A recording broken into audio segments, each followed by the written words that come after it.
Se são instituições financeiras no Brasil grandes, bem grandes, que estão fazendo isso é um escândalo de proporções dantescas que pode gerar um efeito cascata aqui. Você quebrou uma instituição, quebrou outra pela própria lógica do sistema, o sistema cai. A gente pode estar falando de um escândalo que, vamos dizer, vai mexer com as estruturas do, abre aspas, fecha aspas, capitalismo brasileiro, tá?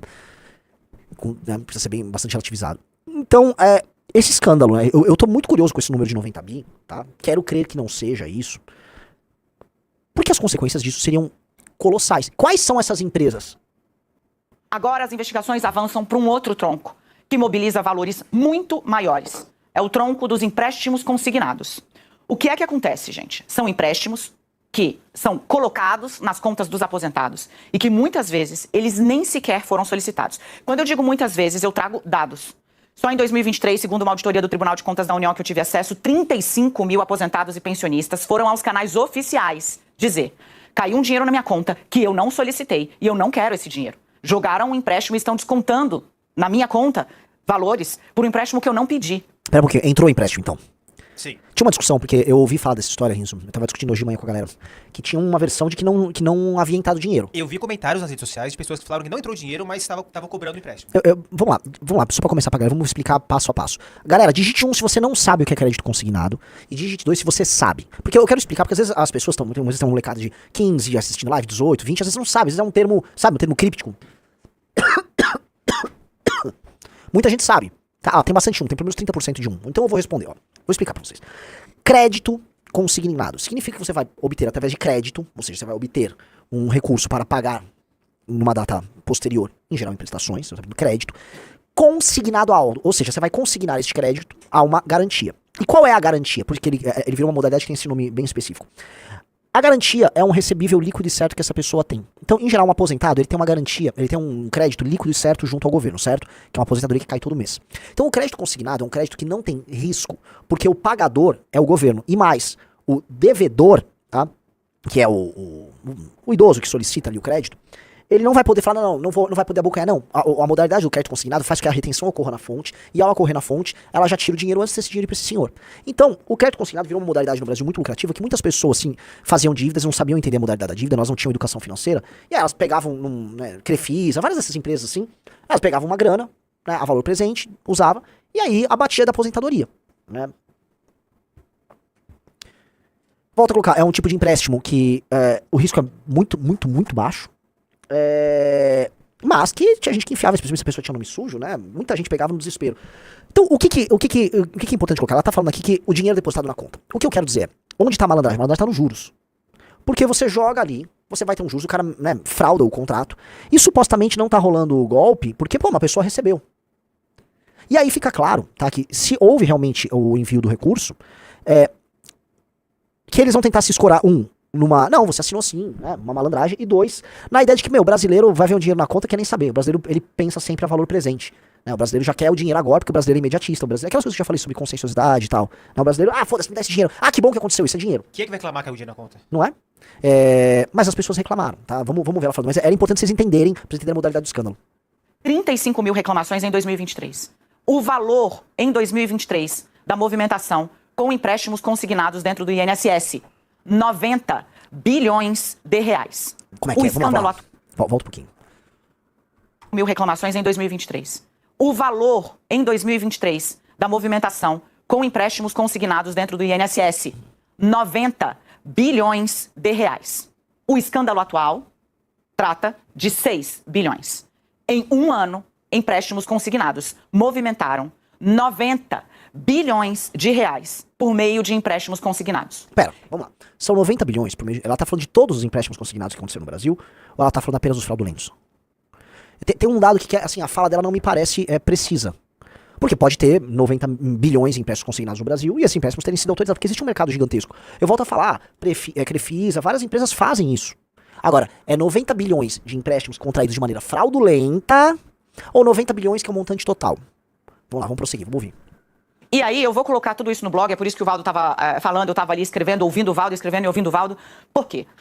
Porque não só o INSS tem participação nisso. Tem um órgão que é responsável, eu vou pegar exatamente a atribuição técnica, que está inclusive Eu estou falando da Dataprev. E aí você fala, Daniela, o que é a Dataprev? A Dataprev é a responsável pela guarda e pela gestão da base de dados da Previdência Social e dos benefícios de prestação continuada. Então, a folha de pagamento do INSS, quem roda é a Dataprev. Ela é que tem os dados biométricos e etc. de todos os aposentados e pensionistas. Na auditoria do Tribunal de Contas da União, o INSS fala, olha, não se preocupa mais com empréstimos consignados. Por quê? Porque agora eles só são liberados mediante biometria. E aí, o Tribunal de Contas da União falou, bom, é insuficiente. Mas eu estou mais preocupado com os benefícios descontados indevidamente porque está sem controle nenhum, que é essa primeira perna da fraude que você está vendo agora. O que os investigadores descobriram é que a biometria não freou as fraudes. Ao contrário. Eu vou trazer para vocês, aqui estão os dados. Atenção, então, isso vai longe, muito longe. Tem gente de dentro do INSS, servidor de carreira, que foi migrando, inclusive para órgãos como a Dataprev, e que hoje estão ali sob escrutínio. Porque houve vazamento mesmo deliberado de dados. E quando a gente está falando de empréstimo consignado, a gente está falando também de instituição bancária. O buraco vai ficar muito mais embaixo. O que ela tá falando, Riz? Vamos pegar matérias aí, vamos são da fraude. Porque se for, gente, se 90 bilhões foram fraudados, assim, é o maior escândalo de corrupção da história do Brasil. E é um golpe contra as pessoas, né? Assim, o governo inteiro precisa cair, as pessoas precisam ser presas todas. Então vamos lá, olha só. A força-tarefa que apura fraude no INSS está avançando para uma nova frente de investigação. Os empréstimos consignados ilegais que podem somar cerca de 90 bi. Segundo a auditoria do TCU, só em 23 foram registradas 35 mil reclamações de empréstimos devidamente liberados, muitas vezes sem qualquer solicitação dos aposentados. O volume das movimentações é alarmante. 89,5 bilhões liberados no ano, valor muito superior aos 6 bi do escândalo envolvendo as associações fraudulentas. Especialistas apontam que refinanciamentos não autorizados são comuns e driblam os mecanismos de controle, mesmo com o uso da biometria. A nova fase da investigação envolve órgãos como Dataprev e pode revelar prejuízos bilionários. Tá? Vamos lá, olha só. Aqui começa. Aqui eles estão falando que estão investigando esses 90 bi. Algumas pessoas colocaram no chat, e é bom que elas colocaram, porque, enfim, se vocês já trabalharam, especialmente no interior, tem muito disso. Empresas de crédito consignado que ficam trabalhando com cadastro de idosos. É meio sabido, vamos combinar aqui, quem tá no mundo real, por favor, alguém que já trabalhou com isso, se pronuncia aí no chat. Que existe malandragem nisso. Existe malandragem pra cima de idoso de toda a sorte. Pablo Marçal que nos conte, né? Existe um fato que os idosos às vezes, mandam um link, eles saem assinando coisas e preenchendo coisas sem entender. Existem promoções que são destinadas exatamente para essas pessoas, e isso precisa ser entendido porque essas pessoas às vezes nem percebem que estão cedendo um recebível, vou botar aqui, né, abre muitas aspas, um direito creditório, que é o direito de receber a aposentadoria. Eu sei que não é um direito creditório, mas é um direito líquido e certo, né, que o Estado tem pra com ele. E aí muitas artimanhas são criadas pra você tomar o dinheiro desse cara. Entenda o seguinte, você vive no país do Pastor Mirim, você vive no país do Pablo Marçal, você vive num país, portanto, que fraudes são feitas em série para levar vantagem sobre a ignorância das pessoas. Certo? Todo mundo concorda aqui? Todo mundo concorda, galera? Todo mundo concorda, porque é meio óbvio, né? Isso aqui é uma lógica do brasileiro. Gente, aposentados são, por natureza, tá? As pessoas que, vamos dizer, se incluíram digitalmente mais tarde, que fazem parte de um tipo de escolaridade menor. Você vai pegar, por exemplo, a geração com maior escolaridade foi a Millennial. As gerações anteriores, né, no Brasil, vamos botar a geração aí, Boomer, geração dos nossos avós e tal, ou mais antigas que a Boomer, né? São gerações que o analfabetismo no Brasil estava na casa dos 30%, 40%. São pessoas que se aposentaram e talvez nem sabem escrever direito, que mal sabem mexer, que apareceu um negócio contrato, um negócio oficial. Tá. Você autoriza esse crédito na sua conta? Sim, crédito na conta. São pessoas que são, vamos dizer, não é difícil levar elas a erro. Aí você mete, imagina o seguinte golpe. Você engana um velho, você bota uma taxa de juros mais alta aqui no mercado, você tem um recebível que é líquido certo, que é o governo que tá pagando, e a pessoa nem pode mexer naquilo. É um puta de um golpe, certo, Riso? Então, que a gente sabe que tem essas financeiras, essas empresas. Eu já vi muito assim, é muito comum no interior. Aí você vai pegando aquele senhorzinho, aquela senhorinha que são bem ignorantes. A quantidade de golpes nessa linha, assim, assim, não vou ficar citando nomes, não vou ficar citando empresas, mas vamos combinar que isso acontece bastante por aqui. Tá? Tem lugares que botam gostosas pra atender e pra fazer venda. E a gostosa fala com o velho, e elas levam os velhos tudo no papinho. Eita, chama essa boa, liga pra mim, eu gostei, vem aqui, tchau. Isso é comum, galera. Agora, o que a gente queria entender é o seguinte, tá? Veja, é um escândalo muito grande. Pelo volume, vocês têm que entender que se essas pessoas contraíram empréstimos, o empréstimo saiu, a gente tá falando que isso necessariamente vai envolver, Riso, muitas empresas financeiras, instituições financeiras no Brasil grandes, certo? Certo. Se são instituições financeiras no Brasil bem grandes, que estão fazendo isso é um escândalo de proporções dantescas que pode gerar um efeito cascata aqui. Você quebrou uma instituição, quebrou outra, pela própria lógica do sistema, o sistema cai. A gente pode estar falando de um escândalo que, vamos dizer, vai mexer com as estruturas do, abre aspas, fecha aspas, capitalismo brasileiro. Tá? Precisa ser bastante relativizado. Então, esse escândalo, né, eu tô muito curioso com esse número de 90 bi, tá? Quero crer que não seja isso. Porque as consequências disso seriam colossais. Quais são essas empresas Ó, o Aldair Fagundes, eu tenho uma financeira há quase 2 anos, 100% das operações. É isso, porque, galera, não é difícil você montar uma financeira que trabalhe com isso, ó. Muita gente vendo. Entendeu, Riso? Sim. Assim, é um golpe que tava corrente na praça. Eu não sei se dá pra você amarrar esse golpe. Agora, olha só o que eu tô falando. Se isso tem correlação com o golpe do loop. O golpe do loop você consegue. Vocês entenderam? Você consegue amarrar, porque assim, eram ONGs.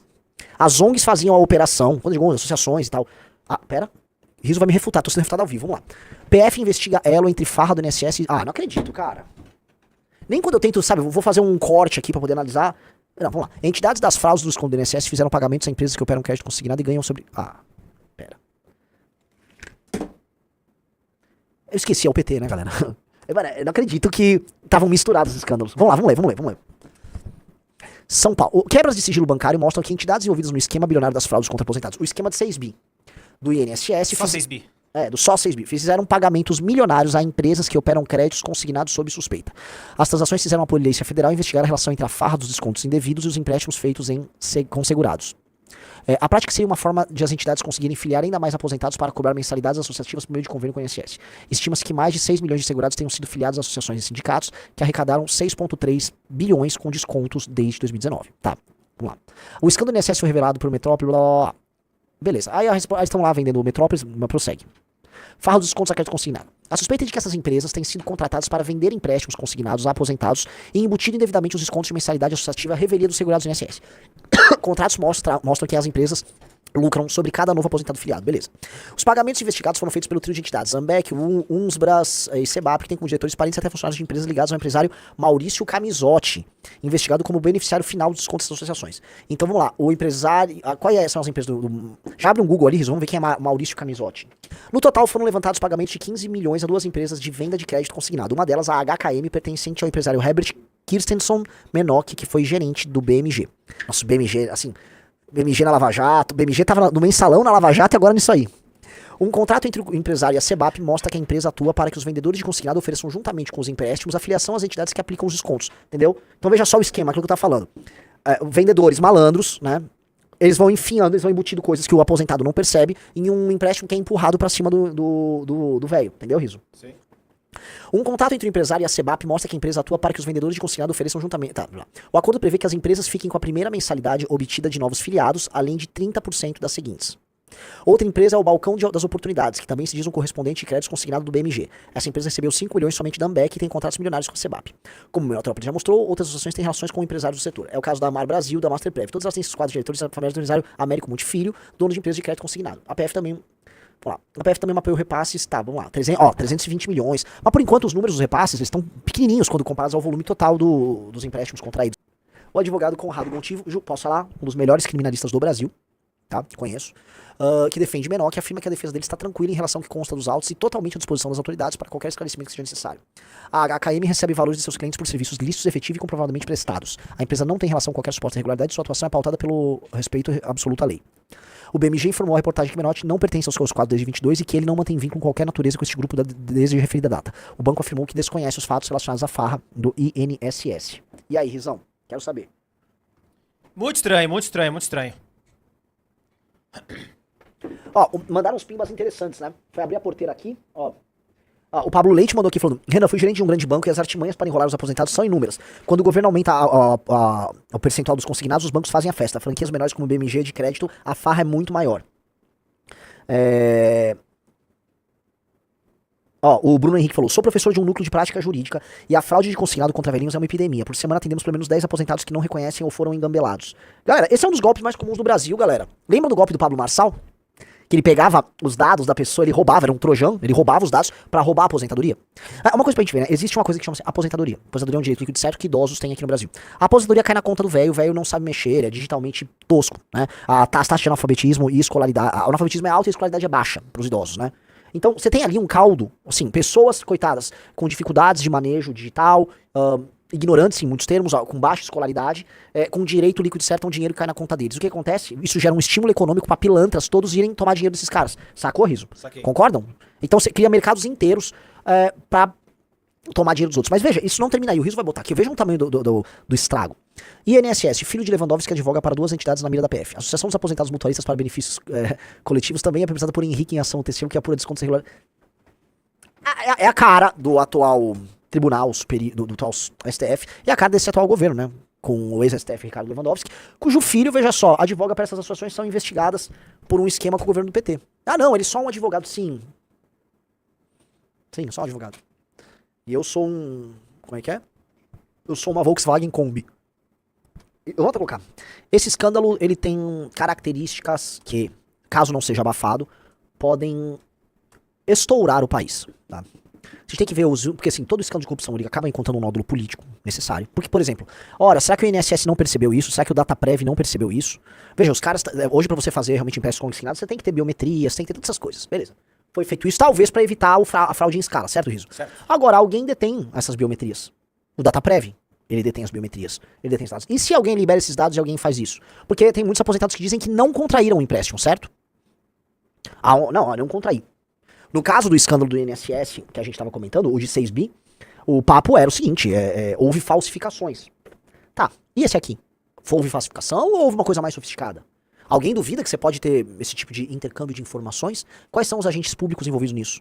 Os bancos, porque, ó, veja só, esses bancos todos e essas empresas de consignado, eles fazem lobby direto lá especialmente no Ministério do Trabalho, todo esse universo que envolve o INSS. Eu tô falando assim, o Brasil é um país que se envelhece rapidamente. Se ele envelhece rapidamente, isso faz com que o dinheiro ligado a aposentadorias, né, e o mercado de fundos de pensão e todas essas coisas se torne cada vez maior conforme os anos passam. E é um ministério, é uma área pouco comentada. Não é tão falada quanto os outros, ele mexe com muito dinheiro. Então, naturalmente, vai ter todos setores do capitalismo ligados ao parasitismo, a isso. E eu acho que a gente tem muito estímulo pra isso. Os estímulos estão, porra, isso não tá óbvio pra vocês, os estímulos? Demais. Pessoas ignorantes, as pessoas com maior taxa de analfabetismo, né, gerações mais velhas, né, são mais analfabetas que as mais novas, que não estão inclusas digitalmente. Você tem um caldo ali pronto para o golpe, né? Empresas que foram montadas só para dar golpe, e aí uma participação corrupta de agentes públicos dentro de um governo considerado corrupto, historicamente, que são os governos petistas, tudo isso criando uma massa vultuosa de roubo, que tem um núcleo de empresários ligados a um setor, que é um setor financeiro, que é um setor parasitário aqui no Brasil, e tendo nos seus quadros alguns bancos que já participaram de outros escândalos, né? Se eu começar a procurar BMG escândalo, vocês vão ver, né? Assim, BMG, Lava Jato, você vai encontrar. O Maurício, que você mandou pesquisar, ele aparece também na CPI da Covid. Ah, é? Envolvido em alguma coisa de vacina. Você falou agora em valores, Renan, esse setor aí de aposentados é tipo 13% do PIB, não é? A Previdência? É um valor bizarro. A Previdência é um valor colossal do PIB e que só tende a aumentar. Por isso que o Brasil vai precisar fazer outra reforma da Previdência. Você fala, outra? Mas, né, rolou em 19, pois é, mas vai ter que fazer outra. Você imagina o seguinte, o número de pessoas se aposentando, o pessoal só aumenta. Né? Então, assim, as pessoas estão envelhecendo e elas vão viver mais. Então, só aumenta. E a base contribuinte não está aumentando, porque as pessoas estão nascendo menos. Mas não só estão nascendo menos. O número de... Dado que a produtividade do brasileiro não aumenta, ou seja, a capacidade de gerar dinheiro por minuto do brasileiro, ela não aumenta. E quando comparado com o mundo, ela diminui, né? Se você fizer uma comparação. O que a gente tem é uma bomba relógio assustadora, né? A gente vive no país do nem. Não trabalha nem estuda. A gente vive num país que as pessoas não se capacitam, de um capitalismo dos mais esquisitos, ainda pra falar que é um capitalismo, né, estrito senso, né, um regime esquisito. A gente tá falando de um tipo de sociedade em que, dado que a gente não se qualifica e dado que o governo impõe um peso muito grande pelas mais diversas razões, ele é caro, os impostos são altos e ao mesmo tempo você não tem nada disponível. Você tem imposto alto, mas não tem infraestrutura, tem imposto alto e dinheiro caro, você tem imposto alto, mas tem péssimo serviço. Então, assim, aqui virou uma equação do diabo. E aí, todos os incentivos à picaretagem pura e simples. Eu tô olhando, se esse escândalo de dezenas de bilhões for real, e dado que a contaminação bancária, ela acontece em muitos termos, porque um banco tem, vamos dizer, títulos e dívidas de outros, as pessoas vendem créditos para os outros. Vocês sabem como é que funciona o mercado imobiliário, né? Você cria um ativo, o ativo pode ser derivado de um outro ativo. Um ativo, às vezes, é um direito de compra de algo que alguém já vendeu, ou é um contrato que você fez com o velho, consignado, que você vende esse contrato, entendeu? O mercado, quando você vê, ele é a derivada. Isso vai contaminando todo mundo. Então, se tiver um escândalo dessa monta, pode ser que o Estado brasileiro tenha que arcar com esse escândalo. Para fazer um resgate de instituições bancárias. E se tem um setor no Brasil que não leva prejuízo, é banco. Ó a merda, a conta vai sobrar pra gente, tá? Plano de devolução de descontos deve sair até a próxima semana, diz o presidente do INSS. Lula determinou que o ressarcimento dos valores seja feito o mais rápido possível, afirma o atual chefe da autarquia. O plano de ressarcimento dos valores descontados indevidamente de aposentados e pensionistas do INSS deve ser apresentado até a próxima semana, segundo o novo presidente da autarquia, Gilberto Valle Júnior. Pela pressa e pela agilidade que o presidente da República nos deu, creio que todo o plano deve sair lá. Durante ter visto isso, destacou que o presidente Luiz Inácio Lula da Silva determinou que a devolução dos valores seja feita o mais rápido possível. Atualmente o projeto está em blá, beleza. Valer Júnior também alertou aos segurados sobre possíveis golpes relacionados à devolução dos valores. Quando for lançado o programa de ressarcimento, todos serão avisados, beleza. Tá, o Lula tá querendo devolver o dinheiro, né? Porque o Lula tem um problema, eu já mostrei pra vocês, que vamos dizer, a faixa de idade em que ele vai melhor é com pessoas mais velhas, né? Eu já falei pra muita gente, isso soa contra-intuitivo, que muita gente acha que todo velho é bolsonarista, mas não é. As pessoas mais velhas são lulistas e bolsonaristas. E mais, tá? Elas são uma espécie de reserva de mercado pro lulismo e pelo bolsonarismo. E elas fazem, vamos dizer, toda eleição, sei lá, o Lula já começa com 15 a 20, pelo menos 15% com o velho de um lado, o Bolsonaro com pelo menos 10% com o velho de outro. Eles já largam, né, com esse tipo de eleitor, que é um eleitor cabeça dura, que não muda muito a cabeça, né, ele não vai ser convencido por mais novos. E aí esse cara já obriga todo mundo a ter que se adequar àquilo, né, todo mundo tem que se adequar com uma força grande, então as gerações mais novas vão se adequando. Tanto por isso que o projeto da missão e do MBL é de ruptura geracional. Ruptura geracional. Nós não podemos viver com a cabeça dos mais velhos. Os mais velhos no Brasil não foram sábios, eles nos deram um país muito ruim e nós não vamos ter que fazer as coisas de acordo com a cabeça deles e com os erros deles, nós vamos ter que corrigir as cagadas deles. O projeto nosso é um projeto de ruptura, por isso que nós não somos bolsonaristas, nós não concordamos com as premissas deles e nós não concordamos sequer com a premissa de uma parte importante dos eleitores deles, que topa qualquer coisa na insanidade desses caras. O Lula tem um eleitor que é um eleitor velho, de esquerda, especialmente uma eleitora mulher, aposentada e, vamos dizer, beneficiária aí de aposentadoria e outras coisas. Esse eleitor aí do Lula tá machucado, o Lula não pode perder. O Lula topa perder o menino do não sei o quê, o trans do não sei o quê, ele pode perder um sindicalista, um estudante, porque isso é base política, base eleitoral, ideológica e tal, mas não é volume. Volume é pobre, especialmente mulher pobre. Então chegou ali, mulher pobre, Lula quer, não mexe, Lula não vai querer perder. Por quê? Porque se a base dele mexeu ali, ele perdeu, tá?